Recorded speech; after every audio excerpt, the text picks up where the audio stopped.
Today I'd like to talk about macros. Many, many people when they start a new lifestyle like ketogenic lifestyle, they have problems understanding what the macros are. I was fortunate when I started, as I've previously mentioned, I started with the ketogenic girl program, and that was great because all the macros were all set, all the foods were all set. Now whether they were correct for my body size, etc. I learned later on they probably weren't quite correct, but that was fine. It was a very good start for me. So initially, you're looking at something like protein's important for your body. You need protein for strong bones, for your muscles, etc. So you don't want to lower that too much. So something like protein, you're looking at say 25 to 30% of your intake to be protein. Carbs, initially, I was on about 20 grams a day. So that's sitting under 5 grams or 5 grams or less of carbs.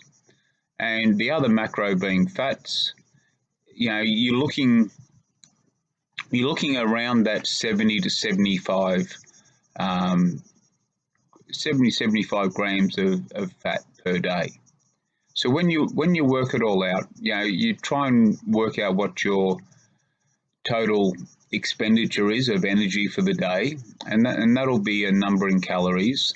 And ideally, most people like to be a little bit under that. So, if they're working on the calorie deficit theories to lose weight, so they'll try and be a little bit under. Now, it might be 100 calories or 200 calories. If you lower it too much, you can affect your metabolism. Hence why a lot of people, their metabolism is basically screwed up because over years of yo-yo dieting, they go up and down, and their metabolism just, everything changes for them. So initially, I had everything done the ketogenic girl way. And then after that, I was looking on the Keto Gains website, and I set my macros myself. After, it was probably about 60 days, I started playing around with my macros. And that was a wonderful way for me to learn how to do things. And the whole time I'd always been logging all my meals, etc. So I was accountable to myself. Many people out there, they basically wing it. They might look at Diet Doctor, they'll look at various websites and go, yeah, look, I just eat till I'm full, etc. And that's wonderful when you know how your body reacts to things. But initially, I feel, and through my N=1 experience, that it is best to stick to macros, count what you're doing, log them. I use MyFitnessPal, but there's many other logging type apps, etc. And they're quite easy. You enter the food. A lot of them you can scan the food. So if you are at a supermarket, you actually scan a barcode, and it'll throw all the macros in there for you. So that's another good way you can actually check what the macros are.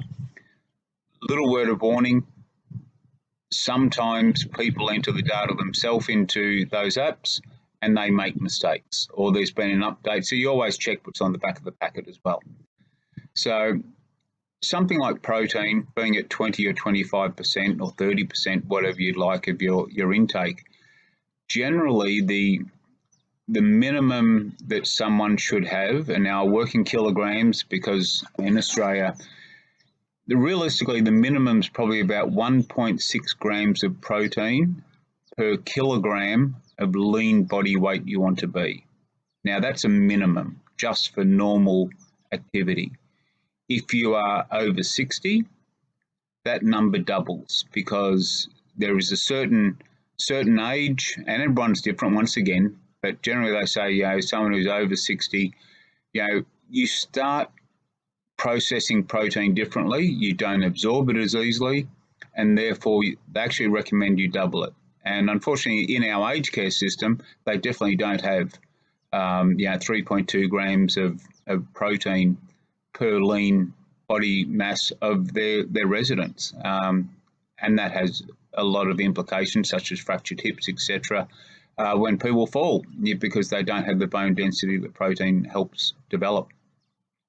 But that's a side note. So getting back to the macros, if I was looking at 1.6 for my body weight, and ideally I wanted to be about that 75 75 kilograms of lean weight. This was back when I was about 97.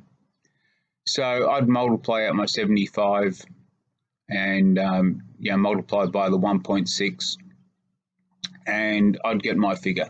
And I can't remember what it was right now. Probably could grab my calculator and double check. But I know at one stage I was sitting on about 135 grams of protein per day. And that was only, 6 months ago or something like that. And I would tweak my macros quite often. So say I was working 135 grams. If I multiply that out at 4 calories per gram, I could then see, that's sitting up at, 530 or something like that calories. If I was looking at my carbs, I wanted to keep my carbs under 20 grams per day, being ketogenic, not just low carb. Low carb, you can go a little bit higher. But ketogenic for me was 20 grams. And so if I multiply, there's 4 calories per carb. So therefore, that would be 20 by 4 is another 80. So it's putting me just over 600 calories. And if I wanted to be on, say, 1700, which would give me about 100 to 200 calories deficit, that meant I had, say, another 1100 calories. And that's where I use fat. So fat is your lever. Your protein is what you're aiming for. If you go above your protein, it doesn't matter. Carbs are a limit, and fat is the lever, and the fat can help make you feel full. So, initially I wasn't necessarily adding too much fat. I might have had some MCT oil. I might have added a little bit of butter to something, but generally I found, if I ate fattier cuts of meat, it worked out about right. When I changed from keto towards more of a meat-based lifestyle, so when I went zero carb in June 2019, that's when my macros changed a bit, because I had zero carbs, so I could increase my protein a little bit. And my ratios then, instead of being, say, 5% carbs, 25% for protein and 70% fat, I was then doing about a 2-to-1 in grams. So I would have 2 grams of fat for 1 gram of protein, because my carbs were down at 0. So if I wanted to log something in MyFitnessPal, the nice easy way to look at it was, if I was on that 135 grams of protein per day, I'd do 135 grams of protein, and roughly that works out at about 135 grams of fat as well. And that kept me satiated, kept me feeling fantastic. I had lots of energy all the time. So that's the way I handled it. I'll go into various other things in the near future about macros and how to fit foods into it. A lot of people talk about if it fits my macros. Terrible idea, because it means you can eat junk and then you're trying to justify it to yourself. It's almost a bit like cheating, like I was talking about yesterday.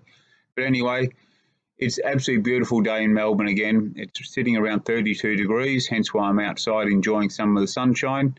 It is lunchtime, so I'm going to go have some nice bacon and eggs. The eggs come from my chickens who are running around the backyard, and the bacon, I actually cure that myself. I don't buy store-bought bacon anymore. But I'll share those secrets in the very near future. Please subscribe. I know this is only the 4th video I've done, but I am intending on keeping this going. So your feedback, subscription, etc., would be nice. And stay healthy, and I'll talk to you soon. Cheers, bye.